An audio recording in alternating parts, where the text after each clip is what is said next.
Main cos பார்த்தீங்கன்னா infection கிடையாது, அது ஒரு பௌத்திரம்.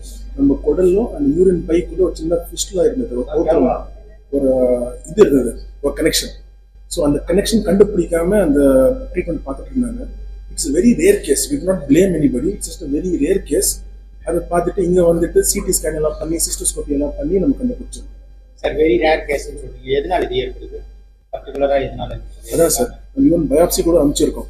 பயாப்சியில் கூட இன்ஃபெக்ஷன் மட்டும் வந்திருக்கு, இன்ஃப்ளமேட்டரி ரெஸ்பான்ஸ் மட்டும் வந்திருக்கு.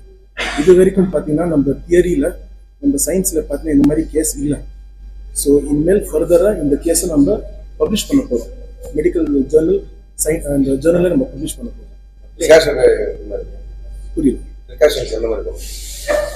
ப்ரிகாஷன் இல்லை, சாதாரணமாக இது என்னன்னா, ஏதாவது ஒரு குறிப்பிட்ட வேற ஏதாவது சர்ஜரி பண்ணியிருக்காங்க, இல்லைன்னா ரேடியேஷன் தெரப்பின்னு சொல்லுவோம், கரண்ட் தெரப்பி ஏதாவது கொடுக்குது, அது பிறகு இல்லைன்னா முன்னாடி வேற ஏதாவது ஒரு சிறுநீர் சிகிச்சை ஏதாவது வந்து ஒரு சர்ஜரியோ இல்லைன்னா ஏதாவது பண்ணி அதுக்கப்புறமா வரதான் சாதாரணமாக வரக்கூடியது. இல்லைன்னா குடல்ல இருக்கக்கூடிய சில குறிப்பிட்ட நோய்கள், ஐபிடி, இன்ஃப்ளமேட்டரி பவுல் டிசீஸ் அப்படின்னு சொல்லுவோம், கிரான்ஸ் டிசீஸ்ன்னு சொல்லுவோம், இல்லைன்னா டைவர்டிக்ல ஃபார்ம் ஆகி அதுலேருந்து ஒரு கம்யூனிகேஷன், ஒரு கனெக்ஷன் உருவாகலாம் குடலுக்குமே அப்புறமா சிறுநீர் பைக்குமே. இது சாதாரணமாக நடக்கக்கூடிய விஷயம். எதுக்காக இதை முக்கியமாக நம்ம சொல்லிட்டு இருக்கோம்னா, இது எந்த ஒரு காரணமும் இல்லைன்னா இது இந்த மாதிரி ஒரு எந்த ஒரு ஹிஸ்ட்ரியோ இல்லைன்னா எந்த மாதிரி ஒரு காரணமே இல்லாமல் தனக்குத்தானாலே வந்து ஒரு கனெக்ஷன் உருவாயிருக்கிறதுனால இது கண்டுபிடிக்கிறதுக்கு கொஞ்சம் கஷ்டமா இருந்திருக்கு மற்ற டாக்டருங்களுக்கெல்லாம். இந்த மாதிரி இருக்க பேஷண்ட்டுங்க என்னன்னா வந்து முக்கியமா ஒரு நார்மலா யூரின், அதாவது சிறுநீரகம் நம்ம வெளியே வர்றது வந்து நிறைய பேர் வந்து யூரின் ஸ்மெல் அடிக்குது அப்படின்னு சொல்லிட்டு வருவாங்க. அதுக்கு என்னன்னா நார்மலா வந்து கல்ச்சர் எடுக்கிறது, அப்புறமா யூரின் டெஸ்ட் எல்லாம் நார்மலா ருட்டீனா பண்றதா வந்து பண்ணுவாங்க. ஆனா இந்த குறிப்பிட்ட பேஷண்ட்டுக்கு அது எல்லாமே இருந்துச்சு, கலர் கொஞ்சம் மாறி இருக்கு, யூரின் கலர் எல்லாமே கொஞ்சம் அழுக்கா வருதுன்னு. ஆனா அதை வந்து நம்ம அது மட்டுமே இல்லாம அறிகுறி எப்படின்னா வந்து பேஷண்ட் ஃபீவர் இதெல்லாமே யூஸ்வலா யூரின் இன்ஃபெக்ஷனுக்கு என்ன வருமோ அதெல்லாமே வந்துட்டு இருந்துச்சு. பட் ஆனால் இந்த காத்து போயிட்டு இருக்குன்னு சொன்னாங்க. யூரின்ல உனக்கு வர பாதையில இருந்து காத்து போறது வந்து நார்மல் கிடையாது.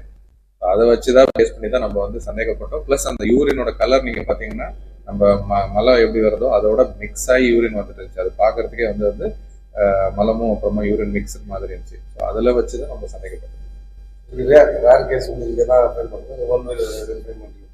இப்போது வரைக்குமே இந்த மாதிரி ஒரு கேஸ் ரிப்போர்ட் ஆனது இல்லை. அதான் ஸோ ஏன்னா எதுவுமே ஒரு குறிப்பிட்ட காரணம் இல்லாம ஒரு கனெக்ஷன் உருவாகிறதுக்கு வாய்ப்பே இல்லை, தனக்குத்தானால வந்து கனெக்ஷன் உருவாகிறதுக்கு வாய்ப்பு இல்லை. அதனாலதான் வந்து இப்போ இந்த கேஸ் வந்து நம்ம வெளிப்படுத்து. கவனிக்காம விட்டா என்னலாம் ஆகும் சார்? கவனிக்காம விட்டா ஒன்று பேஷண்ட் 1.5 வருஷமா வந்து அடிக்கடி ஃபீவர் இன்ஃபெக்ஷன் சுத்திட்டு இருக்காங்க.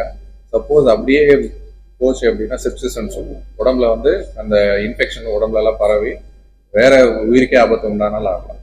இது வந்து சர்ஜரி பண்ணிக்கிறது மைனர் ஒரு மேஜர், இதுக்கு ஒரு மேஜர் சர்ஜரி தான்.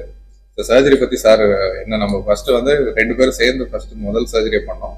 அதாவது அந்த கனெக்ஷனை வந்து கட் பண்ணி விடுறது, அந்த குடலுக்குமே சிறுநீரக பைக்குமே வந்து கனெக்ஷன் உண்டான கனெக்ஷன் வந்து நம்ம வந்து ஃபர்ஸ்ட் கட் பண்ணிட்டு அதுக்கப்புறமா அந்த குடல் அடுத்து என்ன பண்ணாங்க அப்படின்றது சார் சொல்றாங்க. So it is basically a major surgery தான் சார் இது. So first 2 parts. Part number 1 பார்த்தீங்கன்னா அந்த ஃபிஸ்டில் அந்த பௌத்திரம் டிஸ்கனெக்ட் பண்ணுவோம். டிஸ்கனெக்ட் பண்ணிட்டு யூரின் பையை ரீகன்ஸ்ட்ரக்ட் பண்ணுவோம். ஸோ ஃபர்ஸ்ட் அது சார் பண்ணார், யூரின் பை ரீகன்ஸ்ட்ரக்ட் பண்ணார். ப்ளஸ் அந்த எந்த பகுதியில் இருந்து அந்த பௌத்திரம் வந்து நம்ம கண்டுபிடிச்சி அந்த குடலை கட் பண்ணி திருப்பி ரீஜாயின் பண்ணியிருக்கோம். அது ஸ்டேஜ் நம்பர் 1. இப்போ ரீஜாயின் பண்ண இடம் பார்த்தீங்கன்னா ஆறுத்துக்கு நம்ம ஒரு இலியாஸ்டமி வச்சோம், டைவர்ஷன் இலியாஸ்டமி பைபாஸ் பண்ணி வச்சோம்.